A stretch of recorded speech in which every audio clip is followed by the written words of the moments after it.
유엔 인권담당위원회가 북한의 참혹한 인권 유린을 규탄하는 인권 결의안을 17년 연속 채택했습니다. 하지만 한국은 3년 연속 단 한 번도 공동제안국에 참석하지 않았습니다.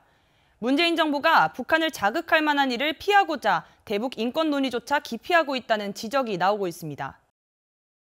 유엔 총회산하 제3위원회가 지난 17일 뉴욕 유엔 본부에서 회의를 열었습니다. 이날 회의에서는 북한의 인권 침해를 비판하는 내용이 담긴 북한 인권 결의안이 표결 없이 만장일치로 통과됐습니다. 유엔 제3위원회는 지난 2005년부터 지금까지 17년 연속 이 결의안을 채택해왔습니다. 다음 달 유엔 총회 본회에서도 상정될 예정입니다. 이번 결의안에는 북한의 심각한 인권 침해 상황을 해결하기 위해 책임자를 국제형사재판소와 같은 독립적인 사법기관 재판에 회부하고 추가 제재를 고려하라는 내용이 담겨 있습니다. 또한 코로나19 백신 공급 프로젝트인 코백스와 협력해 북한의 백신 공급을 촉구하라는 내용도 포함됩니다. 이번 결의안은 유엔 회원국이 주도하고 미국과 일본 등 35개국이 공동 제안했습니다. 미국은 북한 당국의 국경 폐쇄 등 코로나19 조치가 인권 상황을 더욱 악화시켰다고 지적하고 북한은 자국의 인권 문제가 없다고 주장을 되풀이하고 있습니다. 반면 한국은 2019년 이래 3년째 공동 제안국에 불참했습니다. 종전선언 등 북한과 관계 개선에 주력하고 있는 문재인 정부가 북한을 자극할 만한 일을 피하기 위한 행동으로 해석됩니다. 일각에서는 법적 구속력도 없는 북한 인권 결의안은 선언적 수준에 불과하지만 한국 정부가 이마저도 기피하고 있다고 지적이 잇따르고 있습니다. KTN 뉴스 김상은입니다. 10월 기록된 조지아주의 실업률이 사상 최저치로 떨어졌습니다. 그동안 진전이 없었던 고용시장이 경기부양금 중단과 일자리 증가로 회복되고 있습니다. 아직 질적 회복은 멀었지만 최근 신규 확진자 수가 줄어들어 단계적 일상 회복이 시작되는 것으로 보입니다.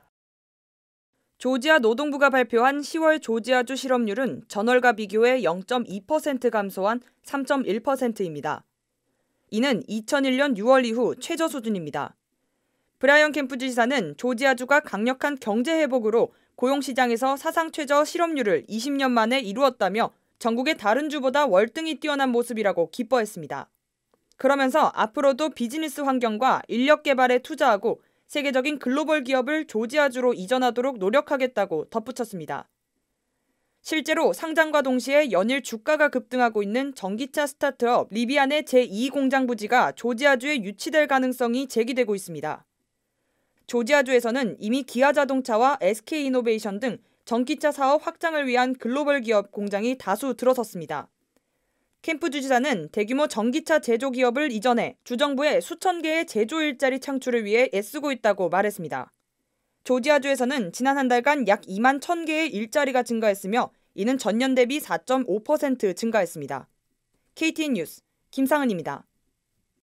580년 만에 가장 긴 부분월식을 11월 19일 새벽에 볼 수 있습니다. 부분월식은 지구 그림자가 달의 일부를 가리는 현상을 말하는데요. 연방항공우주국 나사에 따르면 이번 부분월식은 19일 동부시간 기준으로 오전 2시 19분에 시작해 미국 전역과 남미 일부 그리고 호주 등에 관측될 것으로 보입니다. 비범운 월식으로 알려진 이번 희귀한 월식은 최대 6시간 지속이 예상되며 태양광선에 의해 붉은 빛을 낼 것으로 보입니다. 미국에서 이번 월식을 관찰할 가장 좋은 시간대는 오전 4시경입니다. 다음은 코로나19 소식입니다. 오늘의 코로나19 현황을 종합했습니다. 11월 18일 오후 2시 50분 기준 미국 내 코로나19 누적 확진 환자는 4,833만 8,872명, 누적 사망자는 78만 8,592명입니다. 어제 하루 동안 신규 확진 환자는 13만 3,193명 늘었고 신규 사망자는 1,744명 증가했습니다. 주변 누적 확진 환자는 캘리포니아, 텍사스, 플로리다, 뉴욕, 일리노이 순으로 많습니다. 주변 누적 사망자는 캘리포니아, 텍사스, 플로리다, 뉴욕, 펜실베니아 순으로 많습니다. 다음은 조지아주 코로나19 현황입니다.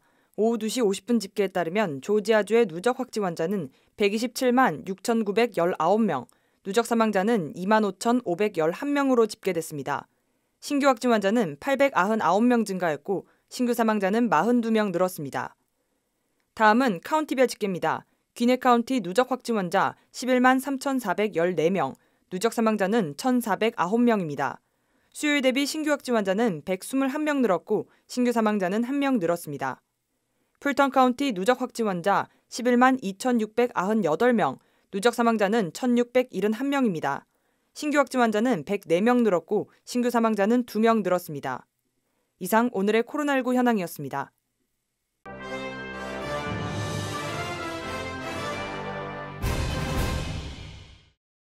세계 최대 전자상거래 업체 아마존이 영국에서 발급된 비자 신용카드 거래를 내년 1월 19일부터 중단하겠다고 지난 17일 밝혔습니다. 다만 비자가 발급한 직불카드는 계속 사용할 수 있다고 덧붙였습니다. 아마존은 이번 조치의 직접적인 원인이 비자가 온라인 거래 환전 수수료를 계속해서 인상한 데 있다고 지적했습니다. 비자는 올해 초 영국을 비롯한 EU 간 온라인 거래를 하는 가맹점은 신용카드 1.5%, 직불카드는 1.15%의 추가 수수료를 부과했습니다. 일각에서는 아마존의 이번 조치가 향후 글로벌 카드 결제사와의 수수료 협상에서 주도권을 염두에 둔 행동이라는 분석도 나오고 있습니다. 대한민국에서는 2022학년도 수학능력평가시험 수능이 지난 18일 치러졌습니다. 코로나19 이후 두 번째 수능이라 시험장엔 예년과 같은 시끌벅적한 응원은 없었지만 곳곳에 학부모들의 애타는 마음이 가득했습니다. 코로나19 팬데믹임에도 치러진 수능에 외신들의 반응도 뜨거웠습니다. CNN은 50만 명에 달하는 학생들이 어렵기로 유명한 수능을 보고 있다는 사실이 놀랍다며 한국 정부 당국의 신중한 계획으로 가능했다고 평가했습니다. 영국 BBC는 한국의 수능을 인생이 걸린 시험이라고 표현하면서 수능을 위해 보통 4세 정도로 자녀가 아주 어릴 때부터 준비하지만 요즘 2세부터 시작하는 아이들도 상당하다고 보도했습니다. 방탄소년단 BTS가 이달 27일부터 4차례에 걸쳐 로스앤젤레스 소파이 스타디움에서 대면 콘서트를 개최합니다. 코로나19 팬데믹으로 2년 만에 열리는 공연 소식에 팬들은 환호하고 있습니다. 심지어 공연장 인근 숙박시설 가격은 3배 가까이 뛰어 BTS 효과를 톡톡히 누리고 있습니다. 일찌감치 매진된 공연 티켓은 최고 25배 웃돈이 붙어 재판매가 될 정도입니다. BTS는 이번 공연을 위해 지난 17일 LA에 도착했으며 콘서트 외에도 아메리칸 뮤직 어워즈, 제임스 코든 쇼 등 스케줄을 소화할 예정입니다. 이상으로 KTN 뉴스를 모두 마칩니다. 시청해주신 여러분 고맙습니다.